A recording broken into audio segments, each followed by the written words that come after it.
إذا عاهدوا والصابرين في البأساء والضراء وحين البأس أولئك الذين صدقوا وأولئك هم المتقون. صدق الله مولانا العظيم وبلغنا رسوله النبي العظيم الرؤوف الرحيم. إن الله وملائكته يصلون على النبي يا أيها الذين آمنوا صلوا عليه وسلموا تسليما.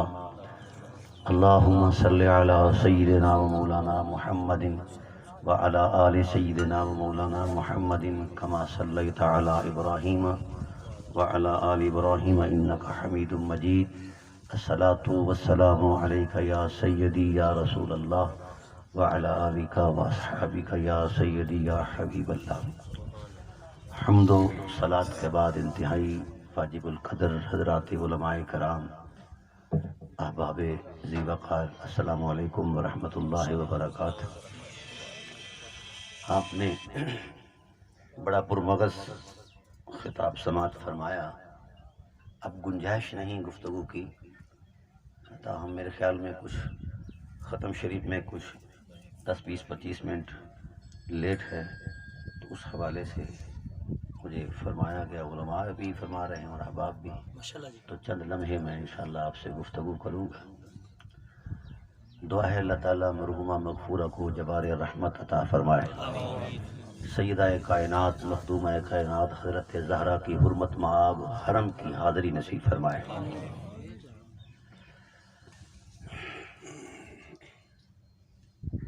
ایک شعر ہے وہ میاں صاحب کے حوالے سے، قرآن کریم کی آیت کریمہ بھی اسی نسبت سے میں نے پڑھی. اللہ تعالیٰ ارشاد فرماتے ہیں، حبیب بلند بخت ہیں وہ لوگ جو وفا میں رہتے ہیں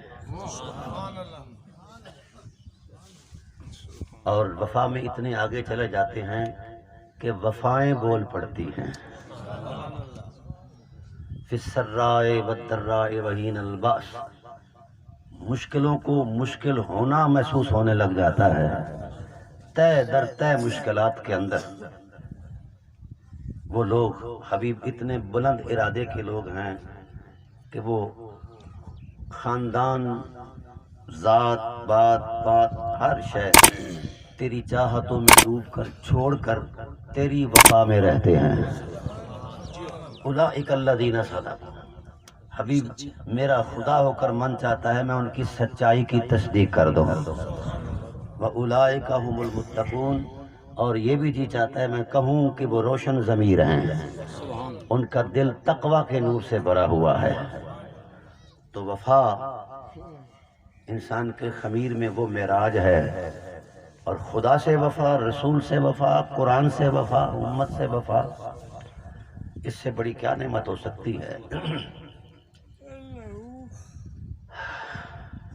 اس کا مد مقابل ہے بے وفائی. تو بے وفا کو تو جانور بھی محسوس کرتے ہیں. کون ہے اہل وفا؟ تو میاں صاحب علیہ الرحمہ نے یہاں یہ شعر دیا، فرماتے ہیں کہ لکھ ہزار بہار حسن دی، لکھ ہزار بہار حسن دی آخر خاک سمانی.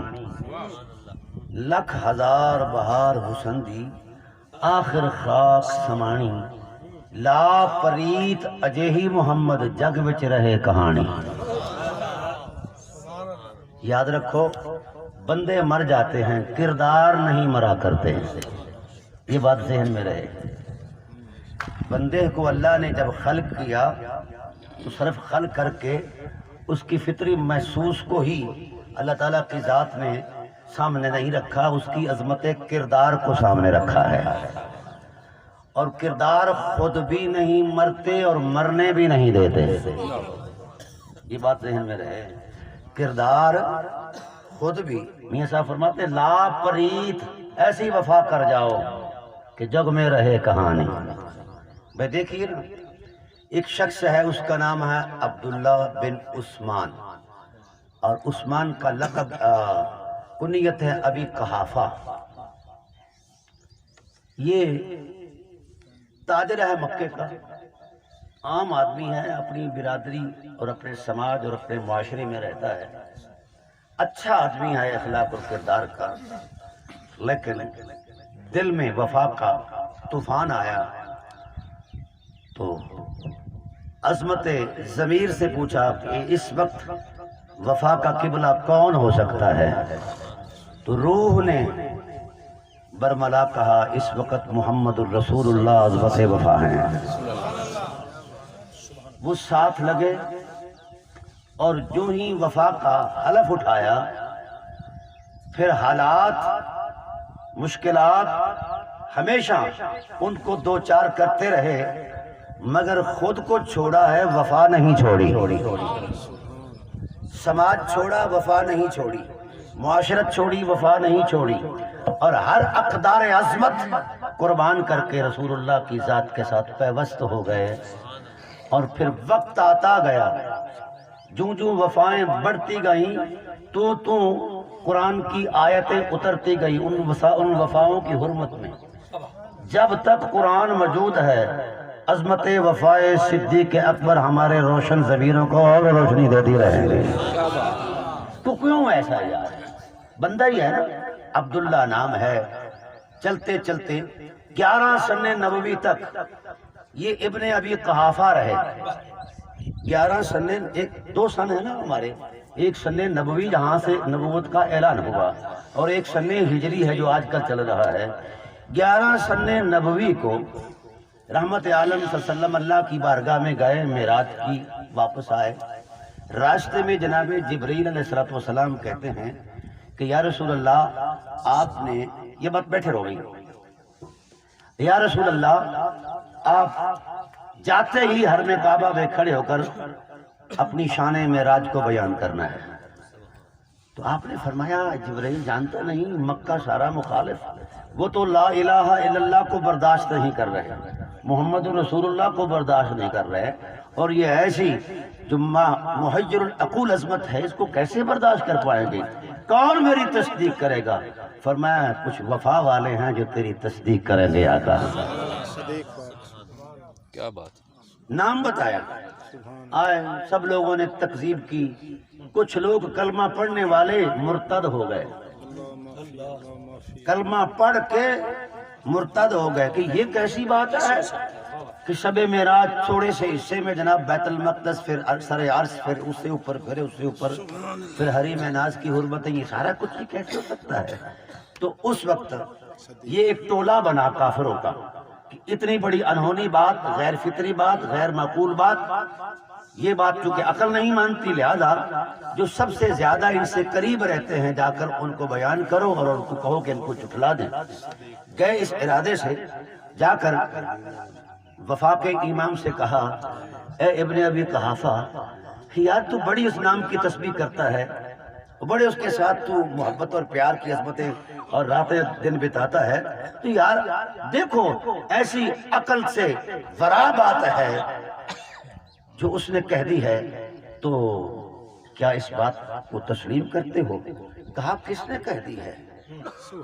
کہا جس کا تو کلمہ پڑھتا ہے۔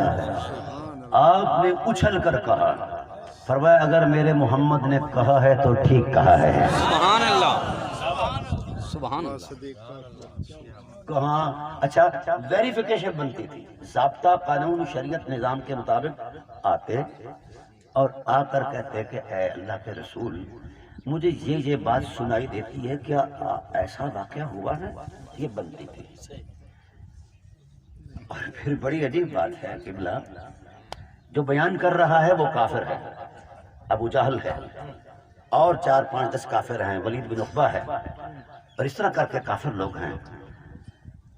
کہنے لگے کہ انہونی غیر فطری غیر معقول بات جو کرنے والا ہے وہ تیرا یار، تیرا آقا، تیرا محمد کریم صلی اللہ علیہ وآلہ وسلم ہے۔ تو آپ نے فرمایا اگر میرے کریم آقا نے یہ بات کہی ہے تو سنو، اگر اس سے بھی اگلی بات کر جاتے میں اس کی بھی تصدیق کرتا رہا۔ سبحان اللہ، سبحان اللہ۔ یہ ہے وہ وفا اس کی کائنات میں مثال نہیں۔ بھئی خدا تک تو رسول گئے، یہاں تک تو انہوں نے مانا، بنتا ہے اس سے آگے کیا ہے؟ تصورات علم خاموش ہیں، علمی حرمتیں سب انگشت بلندہ ہیں، خاموش ہیں۔